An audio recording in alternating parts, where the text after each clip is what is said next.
Alors, bonjour Géraldine et Dominique.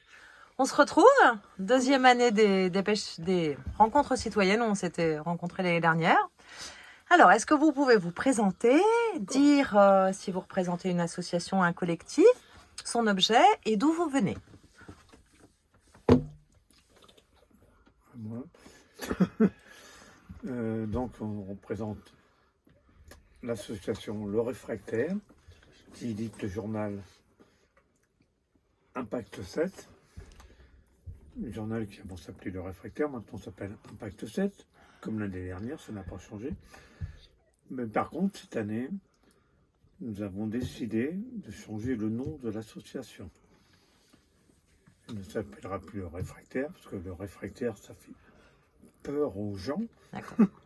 Voilà, parce que si je viens là, il faut que je m'engage à quelque chose. Voilà. Et donc, ça leur fait peur, les gens. Donc, il y a quelqu'un qui a eu cette idée. Quand on était au forum des associations à Saint-Laurent, là où nous habitons, et, qui a dit, ben, tu vois, ici, là, le forum des associations qui a en début d'année scolaire, partout en France, dans tous les villages et villes de France, tous ces gens qui sont là présentent un savoir-faire.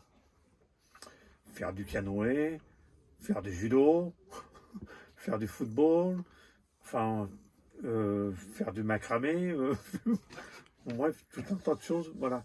Alors que nous, en fait, on n'est pas là pour présenter un savoir-faire, on est là pour faire savoir aux gens. Donc l'association s'appellera maintenant, dans quelque temps, le faire savoir. D'accord, du réfractaire au faire savoir. Ok. Voilà. Pour faire diffuser de l'information et de diffuser la vérité. Que vous faites sous forme de papier en fait. Voilà. Oui, je ne sais plus si j'en reste là. Un dernier numéro. Non, j'en ai plus. Voilà, donc, de toute Donc façon, Saint-Laurent, vous êtes à côté de Tours, hein, c'est ça, pour Non, situer. non, pas du tout. Non. Ah, Non, pardon. on est en bord de Loire, à mi-chemin entre Orléans et Blois. D'accord, centre de la France. Ok. Voilà, Loir-et-Cher. Le Loir-et-Cher. Très bien. Alors, qu'est-ce qui vous a amené personnellement à vous engager dans ce combat, on pourrait dire, et spécialement à venir à ces conférences, en fait? Je vais répondre, hein, chacun son tour. Voilà. Alors, donc, qu'est-ce qui nous a amené C'est. Alors, d'abord, de nous engager, c'est que je me suis toujours engagé dans plein d'actions syndicales, etc., etc. Et puis, il y a eu l'engagement auprès des Gilets jaunes avec les Gilets jaunes. D'ailleurs, la revue et l'association est née, Le Réfractaire, suite, on l'avait dit déjà l'année dernière, au discours de M. Macron en Hollande, je ne sais pas, non, c'était au Danemark, voilà, où il avait traité les Français qu'ils étaient réfractaires, voilà, comme les Gaulois, donc un truc. Voilà, il avait dit ça. Et puis, le groupe de Gilets jaunes dans lequel on faisait partie sur pratiquement tous les groupes de la vallée de la Loire, d'Orléans jusqu'à Blois.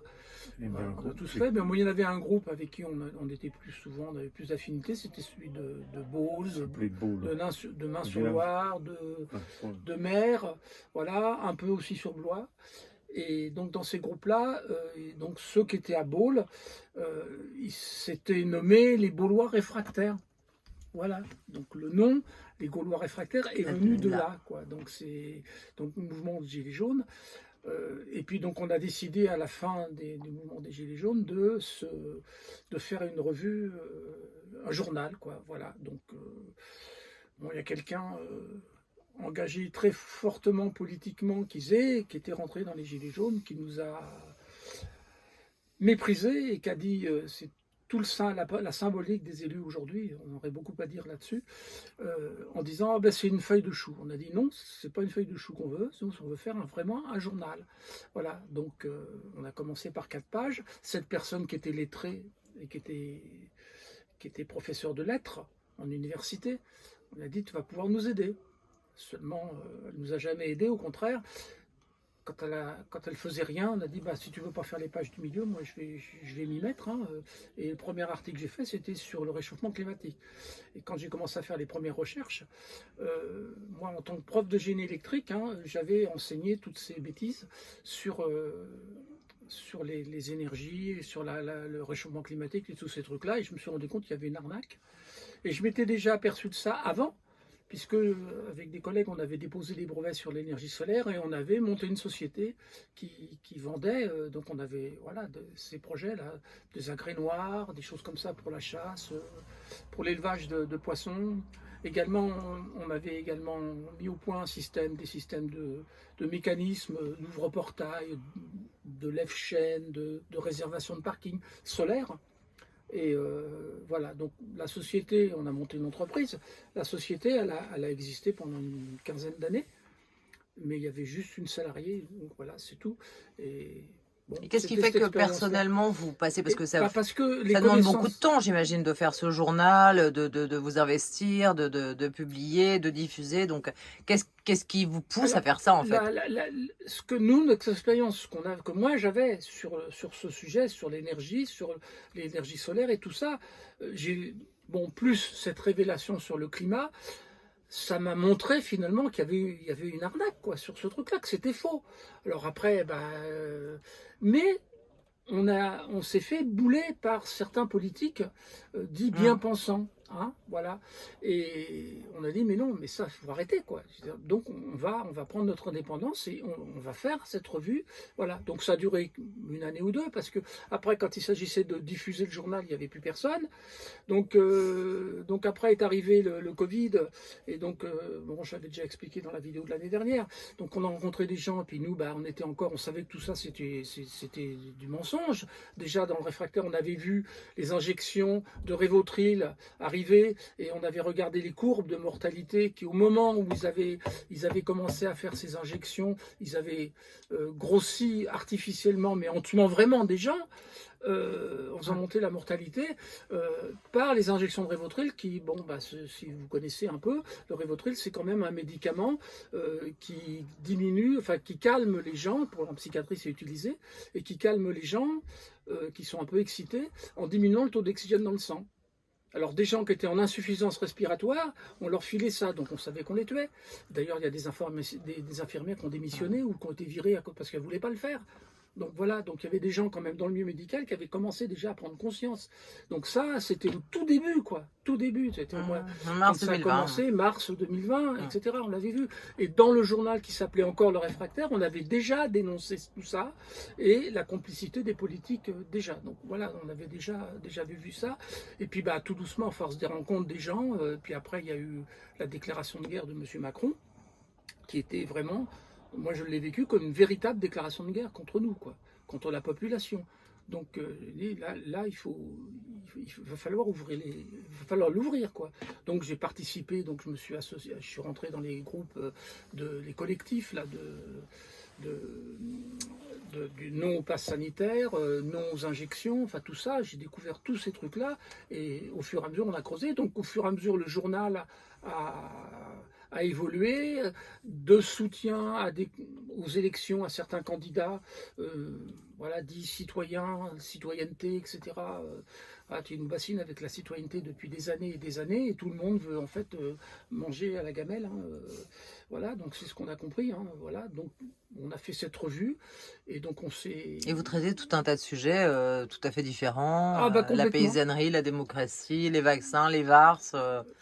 Voilà. Alors on se documente parce que, évidemment, la bibliothèque, en fait, faut dire les choses.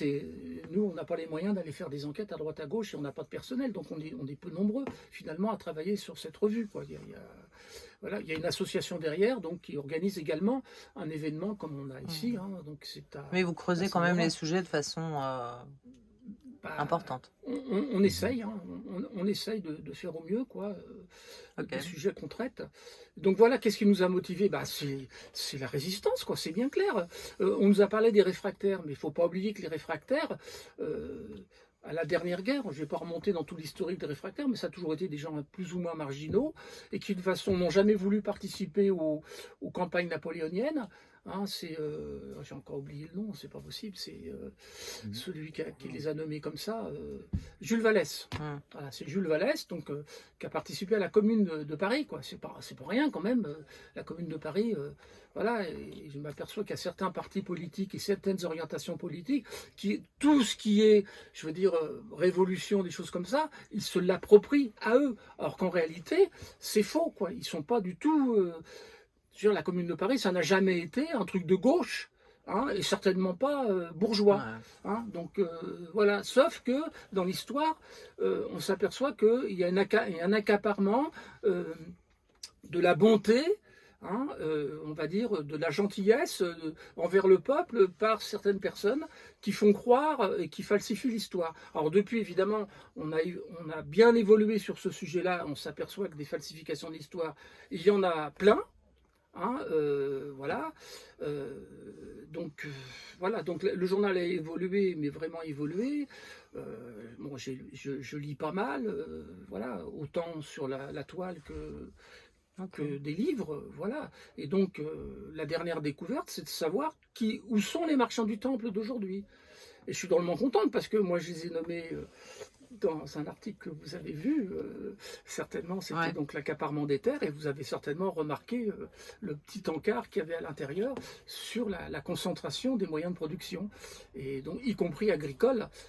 Et puis surtout, il y a également le fait que ces gens-là, il faut absolument que le produit du travail tourne un maximum et soit échangé le plus possible, donc de façon à générer à chaque fois, à chaque échange, prendre la part qui leur revient. Et plus il y a d'échanges, plus la part y revient. Et donc,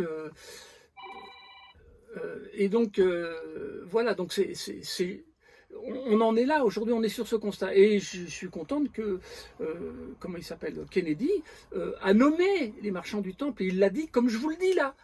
Ah, j'étais content d'entendre ça. Je dis, il les a nommés, à savoir, il a nommé Vanguard. Et nous, on l'avait déjà écrit, etc. Bon, bah, Claude, hein, pas Claude Schwab, Claude Janvier, il a écrit un bouquin là-dessus. Je sais pas si, mais là, quand c'est un gars comme Kennedy qui le dit, ça a plus d'impact. Voilà, donc. Voilà, donc l'impact, c'est tout ça, on est vraiment en résistance, quoi. Il n'y a pas de problème. Complotiste, on s'en fout. Je veux dire, D'accord. Voilà. Alors, en quoi vous pensez que ces rencontres citoyennes sont nécessaires, utiles ou particulières, ou voilà, alors, les rencontres de demain, en fait? Alors, les rencontres citoyennes, alors attention, il y avait un thème quand même bien précis, déjà l'année dernière et cette année aussi, c'est les conséquences des vaccins qui ont été imposés à la population, moyennant une campagne médiatique absolument inqualifiable, quoi. C'est du mensonge, quoi. C'est clair. Et donc derrière, on peut se poser la question sur une éventuelle volonté génocidaire, d'autant plus que ces gens-là se sont quand même revendiqués qu'il fallait baisser la population. Donc on peut se poser des questions sur ce sujet-là. Et donc voilà, on a vite fait de faire le lien, d'autant que l'histoire nous a montré, par exemple, que la dernière guerre mondiale, un certain tonton Adolphe, aujourd'hui on a eu tonton Schwab, mais on avait tonton Adolphe, qui avait quand même fait son programme et qui avait tout annoncé. Là ils ont publié des livres, ça fait quand même pas mal de temps qu'ils répètent sans arrêt ce qu'ils vont faire. Il y a eu Attali, il y a eu d'autres, et tout ce qu'ils disent, ils font croire qu'ils sont en train de faire de la prospective, mais c'est pas de la prospective qu'ils font, c'est qu'ils annoncent ce qu'ils font. Exactement. Voilà. Donc, est-ce que vous pensez, là, juste pour les réunions qu'on a demain, en quoi vous pensez qu'elles sont importantes? Ben, elles sont importantes déjà pour l'approche que l'association de Vierzon a, c'est quand même l'aide d'abord aux gens qui ont été vaccinés et qui sont gravement malades et blessés. On doit appeler ça des blessures, hein, d'autant qu'on nous a déclaré la guerre, quoi. Et les armes, elles ont été sorties. Voilà. Et donc, de ce point de vue-là, elles sont importantes parce que les gens doivent prendre conscience, les victimes, conscience ils sont victimes d'un projet. Voilà, alors je dis ça, on va se faire traiter de complotiste, etc. Voilà, les révélations qui ont été faites récemment aux États-Unis, dont on publie le résumé intégral qui a été donné par le Congrès américain dans le prochain numéro, ça fait 8 pages, hein, c'est le résumé de 540 pages, et dedans, tout ce qu'on avait dit, au minimum, ça y est, au minimum, il n'y a pas tout, mais ça y est au minimum. Donc ça y est, donc on se montre là. Et donc faut que les gens prennent conscience, les malades qui viennent, qui vont venir, parce que c'est d'abord pour eux que ça avait été fait, ce rassemblement ici. Et donc voilà, et de bien montrer à l'ensemble des gens, aux médecins, etc., que c'est une réalité cette affaire, que c'est pas... Okay. Voilà, donc cette prise de conscience, donc j'estime que notre rôle, d'abord en tant qu'ancien âgé, personne âgée, c'est quand même de faire part de notre expérience aux générations les plus jeunes. Et donc, c'est notre responsabilité. On ne peut plus le faire au sein des familles, parce que ça fait déjà un moment que c'est éclaté par les modes de vie et d'exploitation humaine qui existent, donc par le travail, le fait d'avoir mis les femmes au travail, toutes, sans reconnaître le rôle qu'elles faisaient à la maison, etc. C'est comme s'il n'y avait rien. Et puis, comme ça oblige à une éducation collective et non pas familiale. Et de ce point de vue-là, il y a déjà un problème, et ça a pris une ampleur désormais absolument phénoménale, quoi. Donc, on sent bien qu'il y a une volonté derrière de casser toute la matrice d'humanité, de l'humain, du vivant en général, et de l'humanité particulièrement. La matrice familiale. Oui, la matrice familiale, la matrice du vivant, hein, et de couper l'humain, le vivant d'une façon générale, mais particulièrement l'humain, de le couper de son essence vitale. De son essence vitale, et qui remonte loin, qui va loin, puisque ceux qui font des recherches, on a fait un article sur l'intelligence artificielle, on a fait un article sur l'origine du vivant, assez complet, et sur l'origine du vivant, on s'est aperçu que finalement les gens qui exprimaient le mieux la connaissance du vivant, ce sont les astrophysiciens. Et ça en dit long, donc ça veut dire qu'il faut peut-être tourner la tête là-haut, quoi. Et c'est ce qu'on fait. Et c'est ce qu'on est en train de faire, et c'est ce qu'on est en train de découvrir, et que j'imaginais pas j'arriverais là. Mais ce journal nous a conduit là où on en est aujourd'hui, et donc par la spiritualité. Pour citer un petit exemple, vite fait, sur l'article qui concernait l'intelligence artificielle, les gens ont tendance à dire que je suis cartésien. Alors les gens se revendiquent cartésiens. Voilà, ils se disent cartésiens, et pour eux, cartésien, c'est être matérialiste, c'est être carré, c'est être... voilà, dans l'imaginaire, c'est ça. Or, Descartes n'était pas du tout comme ça. Descartes était très spirituel, il était dans la spiritualité, même au-delà de ça. Et voilà, je suis, donc je pense. C'est faux. Les gens, quand ils disent ça, en réalité, ils sont dans le... Descartes disait, c'est ce qui a été retenu de Descartes, je suis donc je pense, mais en réalité, non, la vraie Descartes pensée... a dit, je pense, je suis. Oui, voilà, voilà, c'est ça. Au départ, voilà, donc c'est je suis, donc quand on dit je pense, donc je suis, voilà, les gens, ils disent, dans leur tête, ils s'expriment par je suis, donc je pense. Et donc on est dans la culture du matérialisme à travers une fausse interprétation de ce qu'a dit Descartes. Voilà.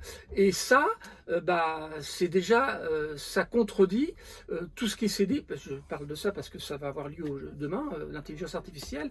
Sur l'intelligence artificielle, quand Deep Blue, l'ordinateur Deep Blue a vaincu Kasparov aux échecs, il y en a un qui jouait et l'autre calculait. Voilà, et donc le calcul n'est pas quelque chose, c'est excusez-moi, je cherche le mot. Ça ne peut pas être mis en comparaison, c'est ça que je veux dire. Voilà, donc on n'est pas... Le vivant, il porte en lui l'ensemble de tout. Nous, chaque personne qui est là, porte finalement toute l'histoire de ce qui s'est passé devant lui, et même, non seulement ça, mais en plus, il possède en lui des êtres vivants sans lequel, les microbes, les virus, tout ça, voilà, sans lequel il peut vivre. Il ne peut pas vivre. Voilà. Et il y a des études qui sont faites actuellement aux États-Unis pour expliquer que voilà, qu'ils sont en train de découvrir un nombre si on veut regarder l'arbre génétique, il faut regarder l'arbre génétique qui est en nous, de tout le vivant qui est en nous, parce que sinon on n'existe pas.